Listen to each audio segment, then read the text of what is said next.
Welcome to the commentary booth where we watch and you guessed it, commentate on the week that was in movies and TV. I'm your host and play-by-play commentator Jamie Apps, and each week I'm joined by a rotating cast of colour commentators to help you find your next viewing treat. This week I'm joined by an impact fee technician who lists their favourite movie as A Nightmare on Elm Street and favourite TV show as Golden Girls. Welcome back to the show, Corrina Mabey. Hello. I survived the plague that was in my house. So much better now. I don't sound lucky, considering you started it. I did not start anything. No, Chloe came home with a funk. The joys of starting back to school mean bringing home all of the germs. It's great. So I was the last one to get sick in this house, and shit sucked. But yes, I've recovered. Okay, patient zero. You know what? I do not fucking appreciate your bullshit today. Okay. Calm the fuck Outbreak down. randomly popped up on my Netflix the other day. I was like, I don't know if I've ever watched Outbreak. I feel like I was going to. It was that movie, and then what's the other? Contagion? That was another one that I haven't seen, but I randomly find it on like whatever streaming service on occasion. Those two specifically. It's very strange. That Contagion one is mega eerie to watch these days. Especially after like the whole COVID shenanigans and stuff. Like, yeah. I feel like a lot of these films that were like supposed to be just fiction, it's scary how many of them have come to fruition. Hey, when real life looks like a movie at times, at some point, movies are going to look like real life. Yeah, it's terrifying. You know what I really wish would happen? I wish like Fifth Element could come to life, or Blade Runner or something, so I could have a fucking floating car or whatever and just teleport places. Like that'd be... Oh, wait, hold on. You've never seen Fifth Element. That's right. You don't know what I'm talking about. No, but I love Blade Runner. It's great. Blade Runner is fantastic. We should revisit that film one day. Not so much the new one, even though the new one is good, but we should definitely rewatch Blade Runner. Yeah, you just want to be Judy Jetson. I know. Whatever. I'm more like Astro, probably. When did Blade Runner come out? Ages ago. When Harrison Ford still had like a lot of hair on his head. 1982. It's fine. We could just rewatch it for shits and giggles. It doesn't have to be for an anniversary at this point. Unless Blade Runner 2049 or whatever it was, unless that's got an anniversary coming up. 2049 came out in 2017. So we could do it next year. We could. No, the year after. No, the year after. Because the year after, the original will be 45. And the new one will be 10 years old. See, look at me. I am thinking ahead for years worth of content at this point. Like, you should give me more credit or start paying me. That'd be great. You pay me in snacks. Nah. It's cool. Exactly. and hoodies, apparently. Hey, you know what? This is my favorite present I got from you last year. And I wear it all the fucking time. Like, you'll probably have to peel this off of my cold, dead body before I let go of it, honestly. And just wait until, like, the new merchandise drops for her new album. Just imagine all the sparkles. Oh, my gosh. Anyway, we're getting totally off topic. Maybe she'll do another tour. She'll do a world tour. And maybe she'll even go on a trip to, I don't know, Europe and follow... the lovely hoodlums in our movie of the week. Yep. So, this week, Scotty Doesn't Know, but Corrina and me podcast every Wednesday. I can't with you. Now we're going global as we embark on a chaotic jaunt across Europe to revisit the 2004 comedy EuroTrip. Yay! Ta-da! So basically, it's the spiritual successor to our previous rewatch of Road Trip. In this one, we have a whole new cast of characters. We follow a freshly dumped, at his high school graduation, Scott Thomas, as he sets off on an impulsive journey across Europe in search of his German pen pal, Mieke, or Mike. Mike. He's joined by his best mate Cooper and the backpacking twins Jenny and Jamie. Their trek spans England, France, the Netherlands, Slovakia, Germany, and Italy. And along the way, they hit every awkward, raunchy, and kind of bizarre travel misadventure imaginable. Before we dig into the film itself, questions, comments, concerns, history with EuroTrip. The only history I have with EuroTrip is that Scotty Doesn't Know has been on my Spotify playlist since Spotify started. And I only listen to that song and know of that song because Matt Damon is fantastic as a cameo as the lead singer of Lustra. So it's a fantastic song, unless your name is Scotty, which is cool. Yeah, if your name's Scott, this song probably sucked. Yeah, because you probably went through like all of high school and beyond thinking like, oh fuck, I wonder if this song's gonna come around. Like, what happens if I start hearing the song? Is someone know something? I don't. But yeah, that's the only thing I knew about this. And other fun fact is that I did not realize that that song came from this movie. I just thought it was a random song that was catchy. So no, I think this is probably the best original song I've ever heard from a movie. Like it caught on like a house on fire. Yeah, you mentioned if your name was Scott, this song sucked. There was another song that came out while we were towards the end of high school, I think it was. Mm-hmm. It was No Sex for Ben, and I lived with a guy named Ben. So that's unfortunate. That song got played a lot. Oh, you're a jerk. That's a real. It wasn't just me. There was like 4 of us. Hey, to be fair, when that stupid Call Me Maybe song came out, because of my last name, that's all people sang around me. Like, I was working at Disney, and they would play that in the morning. Like, they would go on the PA system to check the PA mics to make sure they were working. And that's what they would do. They would just play that song and make sure that I could hear it. And I'm like, you can fuck yourselves. Well, you were on the phone lines there for a while, so it makes sense. I didn't use my real name when I was at Disney. Yeah, same thing. No. Anyway, yeah. Fun times. I love when songs include people's names, and then people with that name. Just makes it it'll either be really fun or really awkward. But yeah, I think that's probably the most iconic scene from this movie as well. The graduation after party with Matt Damon and Fiona singing Scotty Doesn't Know while Scotty's just standing there like, I know now. Cool. It was all about me. Kind of feel bad for the dude, though. Like, he seems like a generally good guy, and I think that's the problem. I think that's, like, the stereotypical, like, good guy always gets screwed over kind of moment because she's leaving for, like, the douche. And to be fair, Fiona seems like a bit of a trollop. A trollop. That word is so underutilized. I feel like I should start using that more often in my vocabulary because I'm so used to just saying, wow, she's definitely a hoe. Trollop is getting added to my daily verbiage now.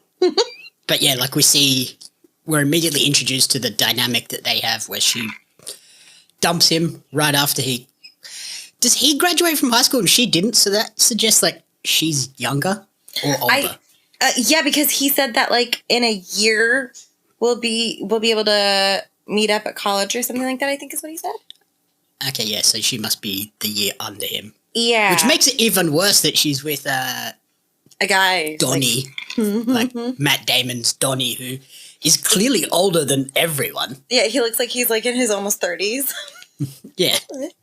Woo, all the red flags. But yeah, so she dumps him because she can't take all the lying and cheating anymore. And he's like, what? I didn't do anything. Mm-hmm. I know. Yeah, what's worse is too is like he's in the middle of getting broken up with, and his parents are like, okay guys, smile. Like, happy graduation. She's a real keeper. Yeah, like totally oblivious. And I'm like, I feel like that's accurate for some parents. Like, just totally. And his younger brother is filming it too, which he then decides to play back later. So that's like you can pinpoint the exact moment that his heart rips in part. Yeah, his little brother is a prime example of why I'm happy I am an only child. Because that little shit, I'd drop kick him in a heartbeat, man. He is funny. He does help, though. He does help. A dickhead, but he's a helpful dickhead. Yeah, surprisingly, he is the reason that Scotty goes on an adventure. So, kudos to him. Stop, Mike. It's Mieke. Like our Michelle, you idiot. Yeah. Yep. And then, like we said, Matt Damon plays Donnie, the singer of the band. So he's in this movie because he was college friends with the screenwriters who asked him, hey, can you appear in our movie? And he was like, yeah, I guess. But at the time, he was in Prague filming The Brothers Grimm. Okay. But luckily, they filmed this entire movie in Prague. So when he had a day off, Just popped over. He popped over, shaved his whole head for it because in Grimm he was wearing a wig anyway. So he just went, screw it, full bald. Let's go. And then, he's in it for like 30 seconds. I was going to say, it's really funny. And what's crazier to me now is like Matt Damon and Ben Affleck are such like buddies. Like I was half surprised Ben Affleck wasn't somewhere in this movie too, because I feel like they always end up like whenever one of them does like a comedy, the other one always ends up in the movie somehow in like the background. Yeah, that would have been funny. I don't know where he would have fit in this though. I'm not really sure. Oh, he could have been like, well, he'd have to get beefy, but he could have been like Amsterdam. And like one of the scenes in Amsterdam or something thrown in there. Yeah. He could have also been like the rich Italian guy. Oh, train guy. That would have been funny. No, not that guy. Oh, not the Miss Scusi guy. Miss Scusi. Miss Scusi. Oh, Miss Scusi. Oh, you're talking about the Italian guy that's like Harriet the Spy's love interest. Yes. Yes. I call her Harriet the Spy. That's how I will refer to her. So, yeah, speaking of Jenny, played by Michelle Trachtenberg, kind of sad to go back and watch this movie now that, she passed away earlier this year. Yo, I totally forgot about that. I can't believe that. I totally forgot about that. Yeah, I grew up watching her as Harriet the Spy, and then when she was on Buffy the Vampire Slayer. Mm-hmm. That's what I remember her from. Yeah, oh, yeah. Harriet the Spy was like my jam. It was like the best Nickelodeon movie ever to be made. And I was like, ooh, I wonder if I could do that. Definitely don't. No. But yeah, it is kind of crazy. I totally forgot that she has passed away. So that's R.I.P. It's sad. Yeah. A couple of the other people that are in this is Jacob Pitts as Cooper Harris. He's probably one of my favorite characters in this as well. Mm-hmm. Travis Wester as Jamie, Jessica Bors as Mieke Schmidt. Fun fact, this movie features her only ever Korean nude scene. Wow. Okay. I mean... And there's quite a few nude scenes in this movie. Yeah. I guess, you got to start somewhere, and then if you decide that you don't like the way your boobs look on screen, you never have to do it again. So, cool. And Michelle Trachtenberg is the only character in this movie that doesn't go nude. Yeah. Mm-hmm. Except for in the post-credits, there is a deleted cut where she's topless. That's really funny. But you see her from the back. She's like on the highway trying to wave down cars. Yes. Mm-hmm. Like, that would get people's attention. Except for then the three guys behind her laying on the ground like, hey. Yeah, or the car would just crash. Like, that's not probably the best way to pick up for hitchhiking. Like, ooh, did you see that now? Most of mine are like, boo. Mm-hmm.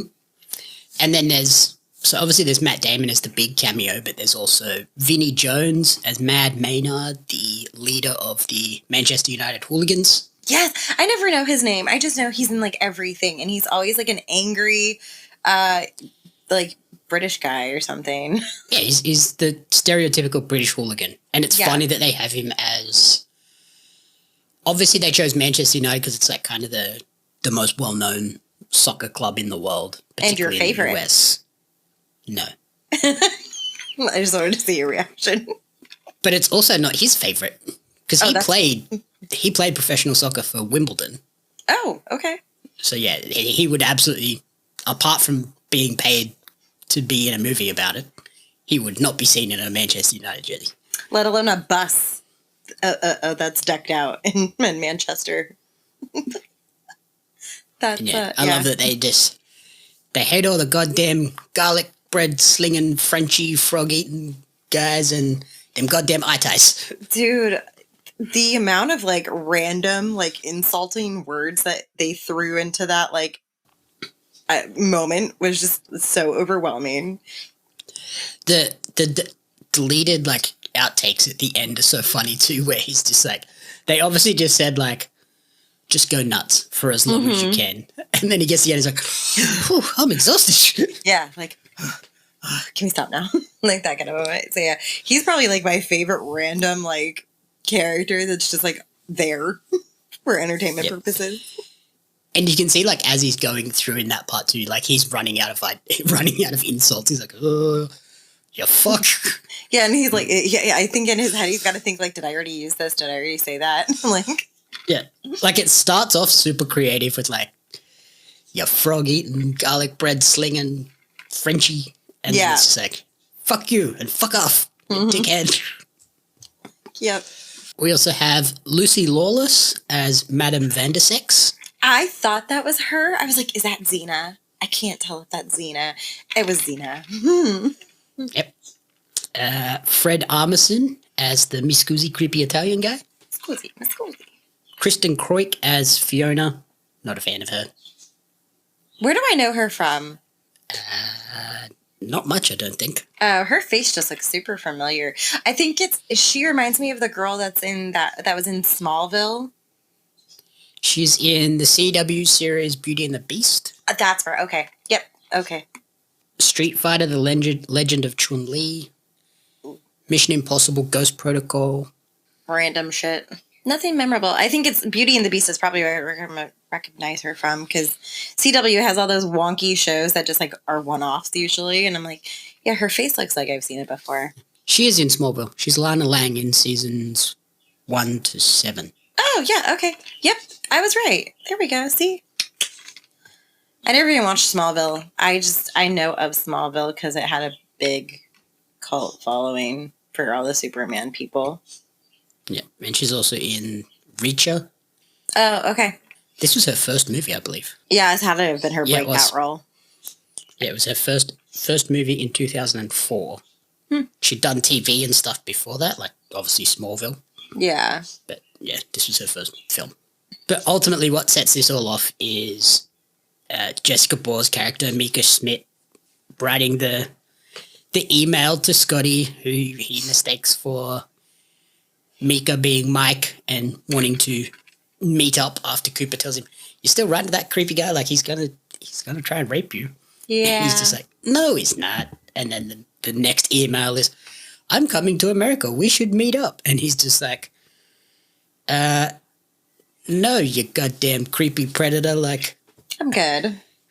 Because yeah, Cooper tells him, you met a cool guy on the internet. Yeah. And it's so funny for that time period where it was like, don't meet people off the internet, like that's a bad idea. Yeah, and I was like, I don't care.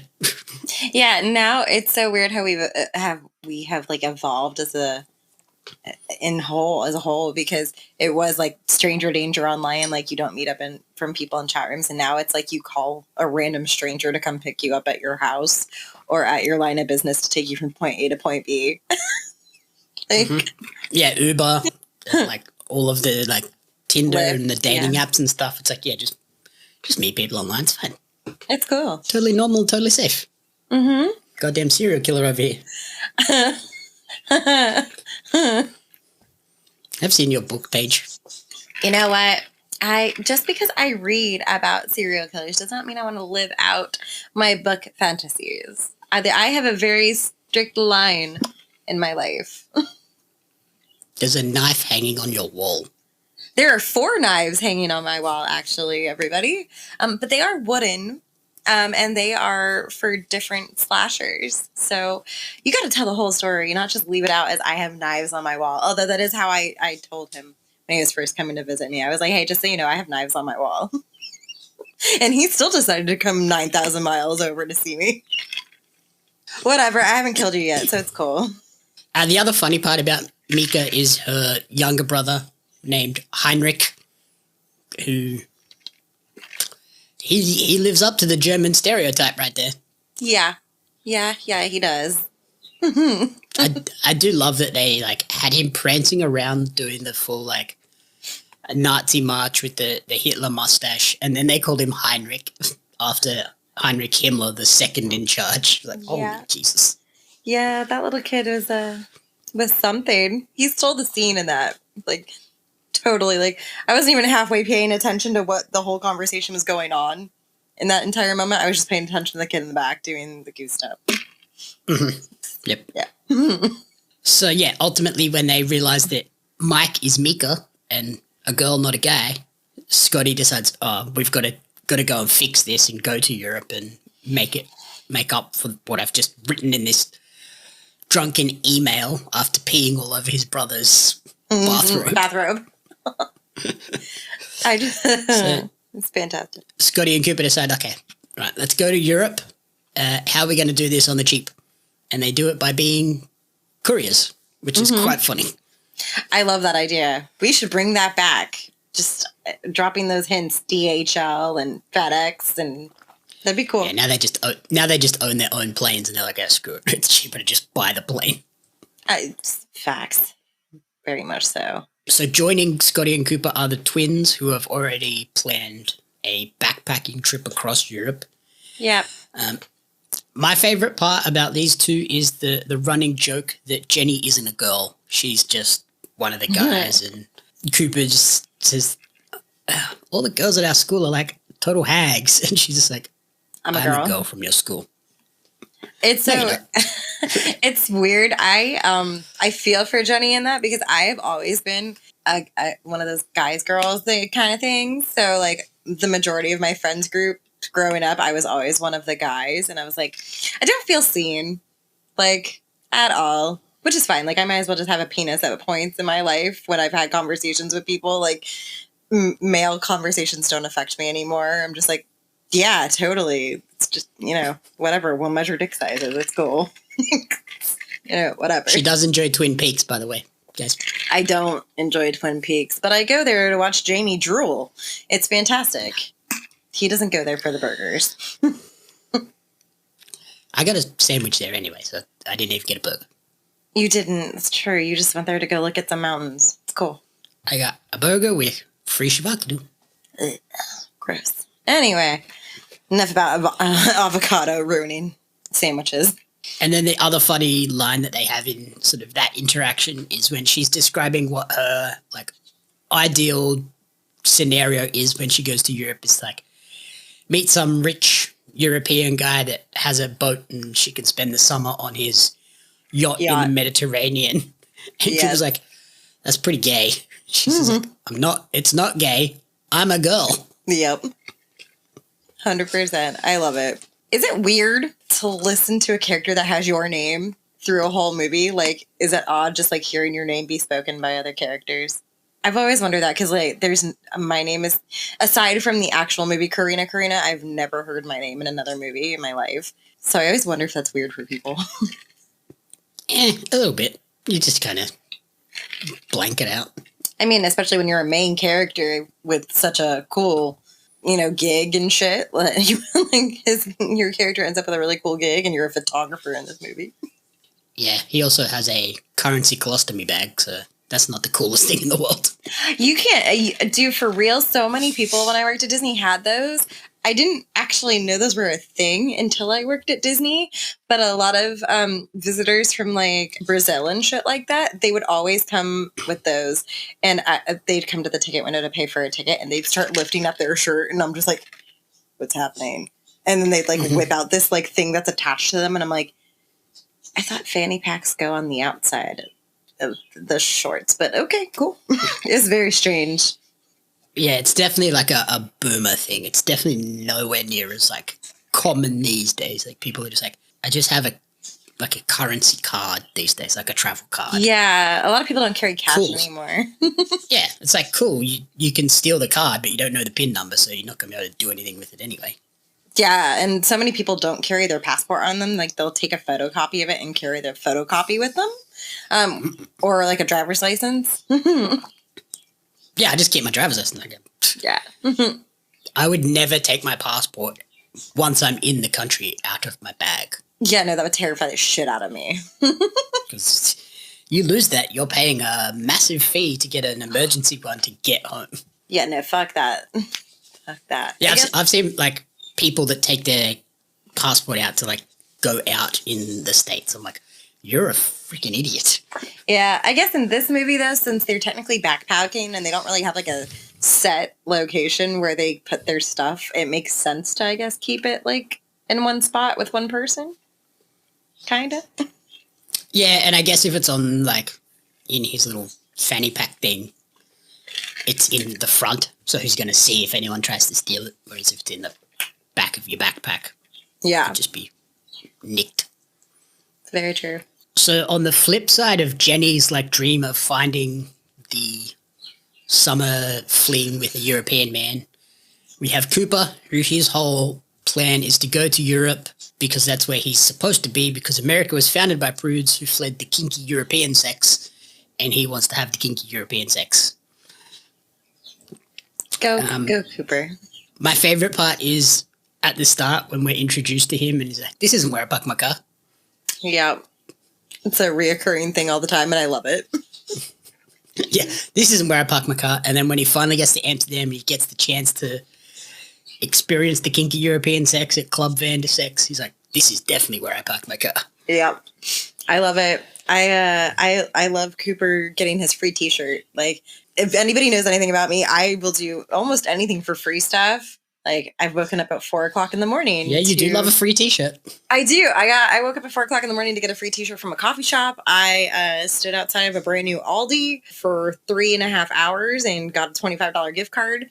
So, like, I'll do just about anything for some free shit. But I don't know if Club Vandersex is whatever top my list of things that I would be willing to do for a free T-shirt. And if you're gonna do it for the free T-shirt, maybe read the safe word first and make sure you can pronounce it. Yeah, safe words are a big thing. Like, I'm a firm believer in safe words. Just ask my book. I just love that he's like, I'm not gonna need that. Puts it in his pocket and then immediately is like, okay, crap, I need the safe word. Yeah. Are the girls coming back? Are the girls coming back? Yeah, Cooper gets more than what he bargained for in Amsterdam. Go him. He makes that funny admission is, I saw a gay porno once. The girls never came. Mm-hmm. It's fantastic. Or of all places that they visit throughout this whole movie, Amsterdam was probably my favorite, like, sequence. Just because all of them had a different kind of experience. And Jamie ended up being, like, I feel like he came out on top, honestly, even though, like, shit happened. Yeah, he gets robbed, but he had a good time while being robbed, so it's fine. Yeah, everybody else just, like, looks miserable the next morning, like, walk of shame on so many levels from both of, like, all three of the others. So, go Jamie. Yeah, I love that they go to the Amsterdam bakery thinking they're going to get hash brownies, and they think they're high, and the staff waiter's just like, these are just regular brownies. What is wrong with you people? Yeah. Goddamn crazy Americans. Mm-hmm. It's fantastic. I love it. Attention, trading card collectors! Are you ready to take your collection to the next level? Dive into the action with the limited edition Australian wrestling card, showcasing the most electrifying talent Australia has to offer. Imagine owning cards featuring legends such as Robbie Eagles, Shazza McKenzie, Shane Hayes, Madison Eagles, and many, many more. But that's not all. You'll also snag cards of the iconic referees, commentators, and announcers, just like me, Lord Andy Coyne, to truly capture the spirit of Australian independent wrestling. And as our homegrown talent continues to dominate the world stage, Ozres cards are destined to become hot commodities. Not only will you be owning a valuable piece of wrestling history, but you'll also be supporting the amazing wrestlers and talented photographers behind the magic. So don't wait! Grab your Australian wrestling cards now at pariomagazine.com.au/Ozres cards. Order today and kickstart your collection with a bang! In speaking of Club Vandersex, that's not what the original plan was for that scene. Oh, no? No. Oh, I'm excited to hear about this one. It was originally planned to be the quote-unquote Anne Frank sex scene. I'm going to need some more context, please. So it was going to be a club called The Secret Room. Obviously, The Secret Room also being Anne Frank's, hideout from the Nazis. So what was going to happen was Cooper was going to accidentally think that Anne Frank's room was the Secret Room sex club because he sees the lineup to get in there and goes, oh, cool. Sneaks around the back, goes in a back door, gets in there, ends up getting completely naked on Anne Frank's bed. And then a tour group was supposed to come in, see him completely naked on Anne Frank's bed, at which point he jumps up and grabs a mannequin to hide his junk, mannequin being Anne Frank. Also, in the group is Anne Frank's only living relative. No lie, I would have almost probably preferred that. I mean, this wasn't bad, but that would have been fucking hilarious. Yeah, I think from what I read, the producers were like, or like the studio was just like, no, that's too far. Yeah, like there's certain that is going to piss a lot of people off. Yeah, there are certain envelopes you can push. We probably shouldn't push that one. And then also in Club Vandersex, the two male assistants. Did you happen to catch their names? No, I was just more concerned for Cooper's well-being when I saw the size of them. One of them's name is Hans. Mm-hmm. And the other one's name is Gruber. I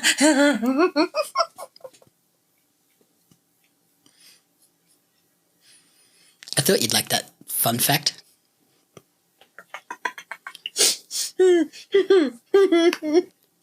So according to you, that technically makes EuroTrip a Christmas movie, so we can watch it again later this year. No. Wow. Shut that down quick. Wow. Down. The other funny part about this that ends up being a running through line, so we mentioned that Cooper doesn't see Jenny as a girl, but then it slowly starts to evolve as the movie goes along when they're at the train station and he's staring at a girl's butt and he's like, yeah, that's a nice butt. And then Jenny stands up and he's like, oh, what the, And then you can just see as it goes along, he starts to go, actually, Jenny's kind of hot. What's going on? Yeah, you see like the switch like flip on him essentially. It's fantastic. Particularly when they go to the nude beach. Yeah, I think that's the moment where he goes, oh, wait a second. Wait, she is a girl. She needs a girl. I love that nude beach scene was not necessary at all. I didn't need that sequence in my life. I could have gone with just like maybe stomach up or like chest up would have been fine. But I didn't want to see all the European dong? Nah, I'm good. It's funny too because what you're describing is how they originally planned it, of it being sort of all of the dongs being obscured by like surfboards and umbrellas and things like that. Yeah. And then they went, nah, it's just funny if we show them. Oh, God damn it. Which it is. I would have so preferred to see like just random surfboards and like random people just like eating a banana or something in front of. I would have much preferred that. Yeah, so that was the original plan, and they went, nah, it's just funny if we do it. And actor for Cooper, Jacob, apparently while filming that scene, just did not put his clothes back on ever. Okay. Because he thought it was funnier to make it awkward for everyone. I was like, when in Rome, good on you. It is funny. He does make it. It would have been funny for everyone to be like, can you just put your pants on? Or a robe or something? Anything, please. Yeah. That's hilarious. That's the moment where you're like, maybe they should listen to Jamie more. Or he should read ahead on the goddamn book. Yeah.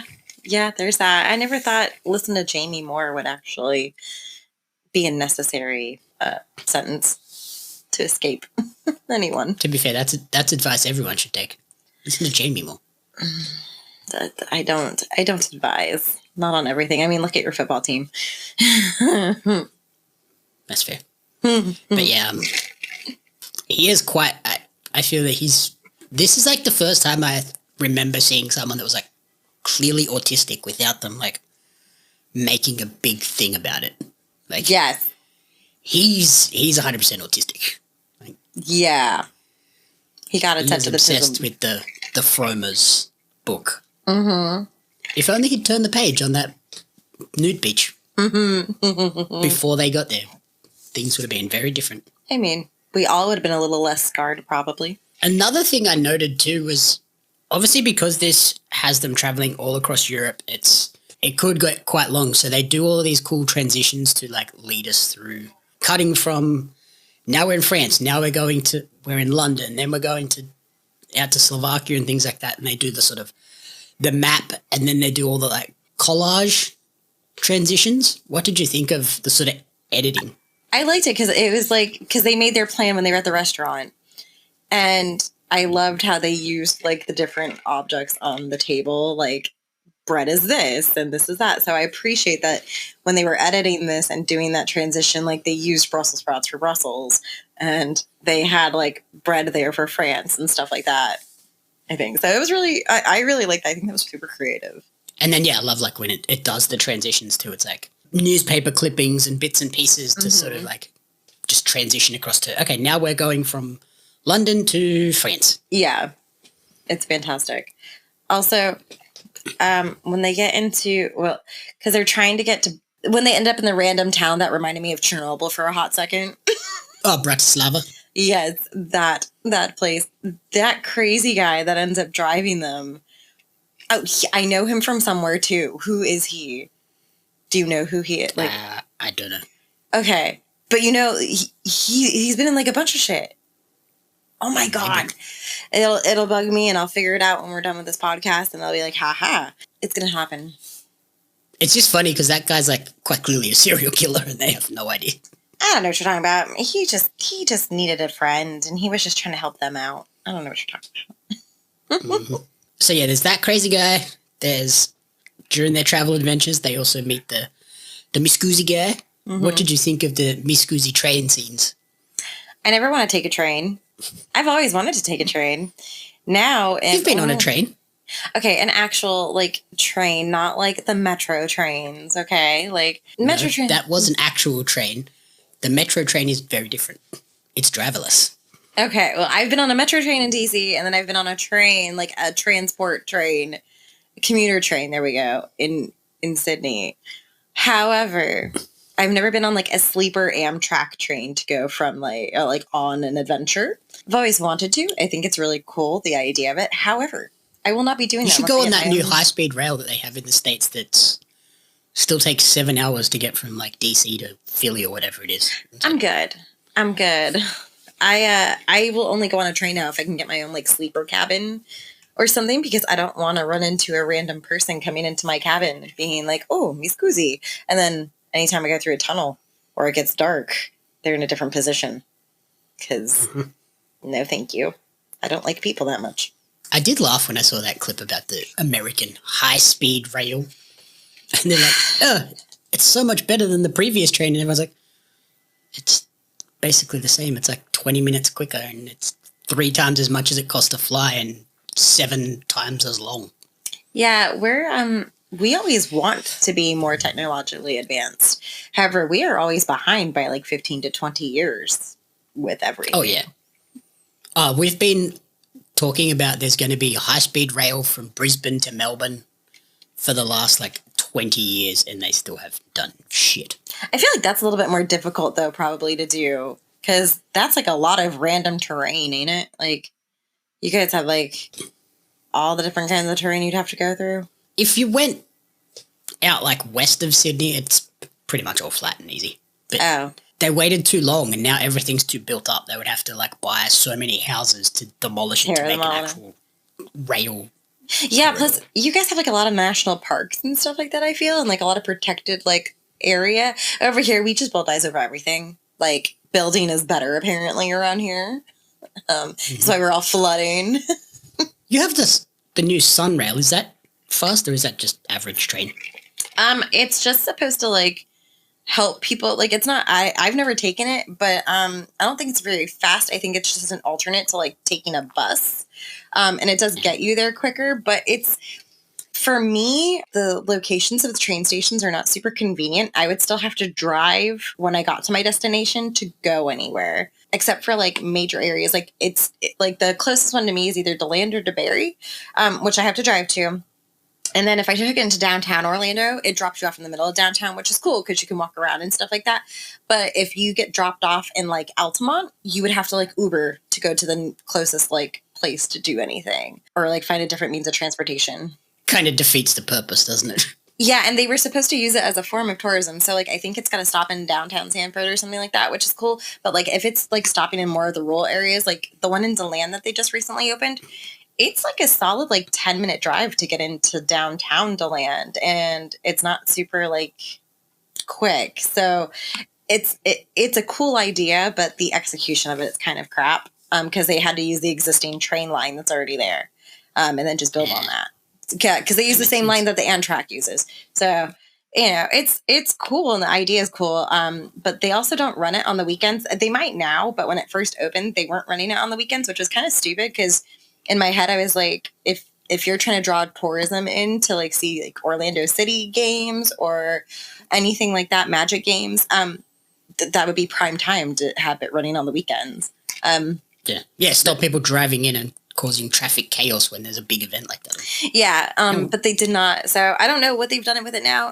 I've never taken it. I think Chloe took it once because they did a free ride for the first week that it was opened, but that was ages ago. So yeah, I'm not really sure. Still not going on it, though. I would rather just get my own cabin on an Amtrak train. Or, you know, if they want to make a bullet train that goes from Florida to Sydney, that'd be cool. You could come over to Australia and we could get the GAN. Get the what? The GAN. What's that? That's the train that goes from Sydney to Perth. That sounds like a really long train ride. That's like a 3 or 4 day train ride. That's almost my whole vacation. Why would I do that? You get to see the desert, the outback. I can go see the outback by just driving with you, probably, into it. Yeah, true. Yeah, I was going to say, it's not that far away.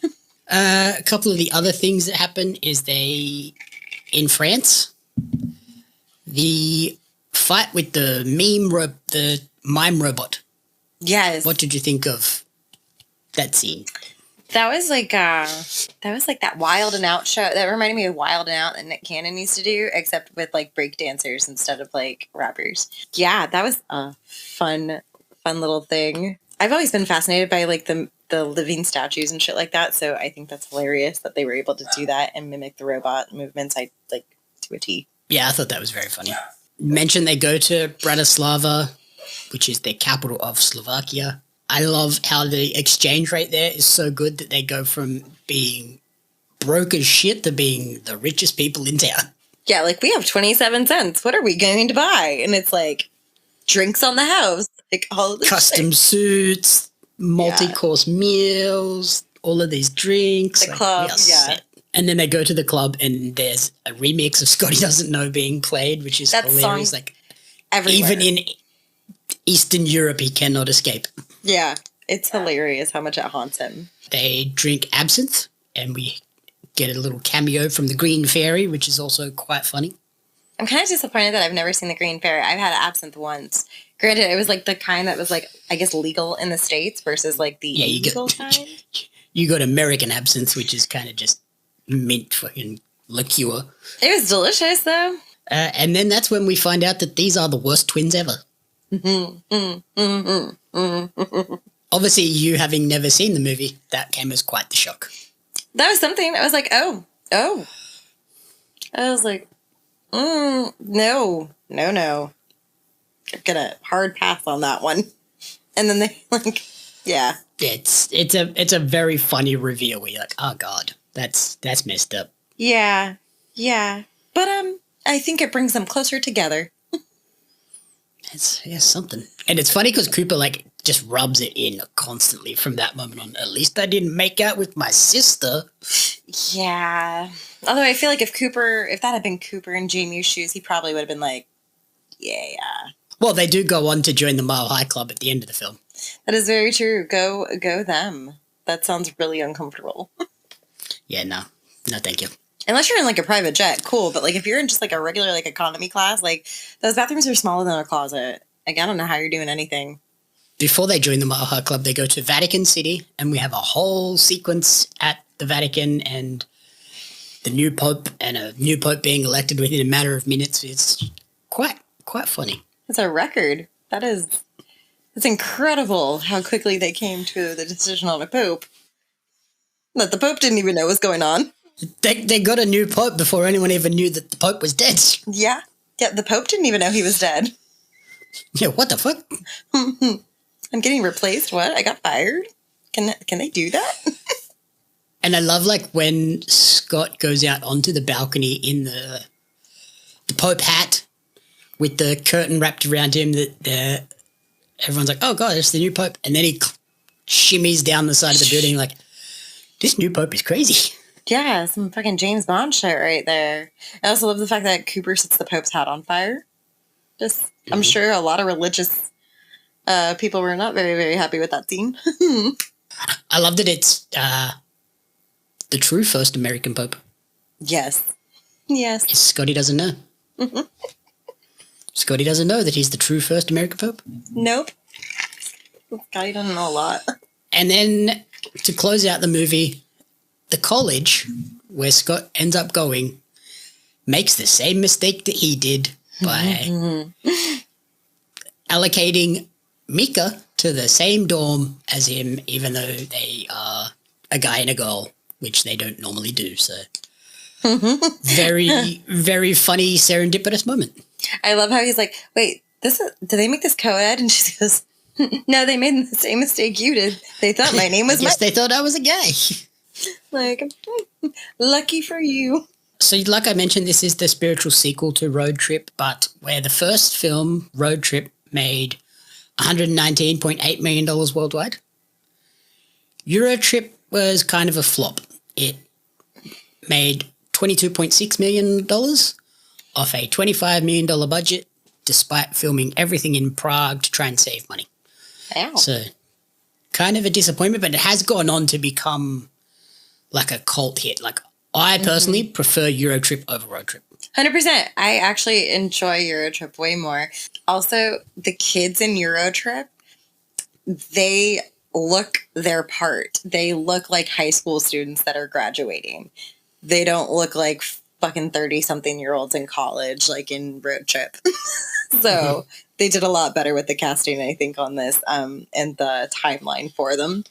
But yeah, EuroTrip is by far superior in my opinion.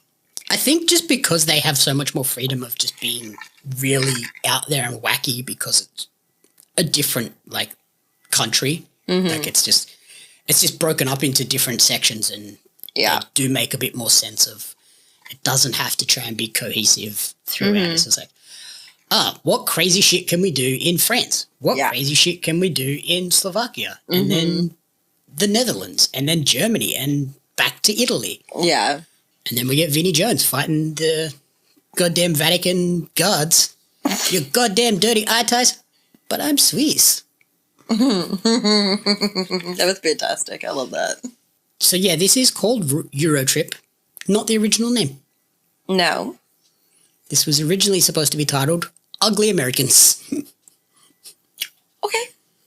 I can get which is behind it. like kind of accurate for American tourists. Yeah. Bad behavior, all that other good shit. That would have been kind of funny. But then when the film studio purchased the script for it, it's the same studio that made Road Trip. So it just made So sense. they were like, let's just call it EuroTrip so that it kind of draws people in, but clearly with the box office numbers that did not work. Even though this is a much better film in my opinion. Yeah, I think it's just funnier. I don't know.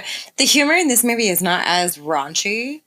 I think it's more flattering comedy, if that makes sense. Road Trip is like very like manly men raunch comedy, and this is more like enjoyable comedy. I feel like this one has a much broader appeal. It's not college or teenage boys. It's Yes. kind of everyone gets. There's something you can find here that's funny, Yes. and if not just one thing, quite a few things. Yes. So it was written and co-directed by 3 different people: Okay. David Mandel, Alec Berg, and Jeff Schaefer. Although because of the Directors Guild rules, only one person can ever be listed as a director. Okay. Or at the time, I don't know if that's still the case. So they had a PA draw their names out of a hat, Okay. and Jeff Schaefer ended up getting the sole director's credit. Okay. I mean, drawing straws, that's how you do it. But it's funny though, because despite there being 3 directors essentially, it doesn't feel like each part is a totally tonal shift, different movie. Like they all feel pretty similar. Yes. Like I don't think there's any particular region where it's like, oh, this part feels totally different to the rest of the movie. Yeah, no. It all flows really well. Like the pacing of it is really well done. Nothing's like odd or anything like that. And I think that's mainly because this seems much less improv. Like Road Trip, there seemed to have been lots of improv. Like there is, like we mentioned with the Vinnie Jones part, there are sequences that are improv. Right. But I think for the most part, these are pre-planned, preordained, and thought-out jokes. Yeah, I can agree with you on that. I don't feel like anything was like forced or like last minute add-ins or anything like that. I think it was pretty methodic. Like they probably, like I think they had these jokes written and then they might have tried like a few different variations of each joke and then just went with whichever one hit the best. But it's not like there's just jokes in here that like, that makes no sense with the rest of the movie. Yeah, like they didn't just do it to do it. Yeah, I don't see any of them being like that. I think they all had a purpose and they all felt really nice. Like like I said, I like EuroTrip a lot better than Road Trip. I think it was a lot funnier in my opinion. And like I said, lastly, all of the scenes were filmed in Prague. Even the opening scenes that are set in Ohio, they were filmed at the International School of Prague. The Paris railway station was filmed at Prague's main railway station. The Vatican City scenes were filmed at the National Museum of Prague. And They did a really good job of like making it all look legit. To make it all look different. Yeah. Film it all in the same place is great. And then like the scenes that are outside, that particularly the London scenes where we see Big Ben in the background, they basically had to green screen like entire backgrounds. I feel like that might be where their budget kind of got expensive. Like Prague is probably cheap to film in, but when you have to like superimpose backgrounds, I feel like that's probably a little bit more expensive. But I guess that's why, like, for the vast majority of this, it's kind of indoors. Yeah. Like you don't see them like... The London scene where we obviously see Big Ben in the background because it's so iconic is one of the only outdoor scenes. There's the freeway, which is an outdoor scene, but it's just generic freeway. The beach, but I'm sure there's beaches that they could have gone to film in Prague. Yeah. And then the street in Amsterdam, but it's just like a small bridge over a river. So I guess they found one in Prague and did that. Yeah, it wouldn't have been hard to like find just like a random like stream, I guess, or like a small little town with like a creek in the middle of it or something. Yeah, but yeah, I really enjoyed this. In terms of a rating, what would you give EuroTrip out of 5? I think I'm gonna give EuroTrip a 4. I think I gave Road Trip a 3, maybe, or something. EuroTrip's a lot more funnier. Like I could go back and watch it again if I wanted to, like just for background noise. It's not monumental or anything, but it's enjoyable and it's funny compared to its predecessor. Yeah, I give EuroTrip a 5. Like this is still one of my favorite movies, and I like all of the jokes still hit. I didn't find any joke watching this being like, oh God, that's aged really badly. Like they all still hilarious, still just as funny as they ever were. And yeah, like we said, just everything flows really well. Yeah. Yeah. I would almost recommend this to people. Watch out. And yeah, I would happily go back and rewatch this like tomorrow. It's just that funny. Okay, and we won't go that far. Wait, this is definitely where I parked my car. You got a bit of something. You should just like wipe it. Oh my God, stop. Ugh. I can't with you. Like, although to be fair, I will tolerate this movie and rewatching it over Stupid Step Brothers. So, yeah. Yeah. I believe that's winning our poll at the moment, so just saying that. No. We'll be back in the future for Step Brothers, 40-year-old version, Waterworld. We'll be back. You said Back to the Future. Are we doing Back to the Future too? I feel like we haven't discussed Back to the Future really. And I don't know if you've ever seen Back to the Future because there's a lot of movies I'm discovering you've never seen. Okay, well, Back to the Future. I would have thought you would have seen Fifth Element, but clearly you had not. So, like, you always surprise me with shit you haven't seen. I'm just saying. So that is EuroTrip. Go take an adventure. And thank you for listening to the commentary booth. If you enjoyed the show, please remember to rate, review, and subscribe on podcast services and on YouTube. You can follow Corinna on Instagram at Miss Corrina Renee. And where else? Oh, you can follow my Bookstagram Instagram page if you want. It's living_dead_books. And thanks to our lovely host, I now have an official logo on my page. So I'm so excited about that. I love it. I thought you would. It was pretty easy. It was just skulls, books, and purple. I love it. It's fantastic. And you can follow me on social media at JamUpsMedia and at Pario Magazine.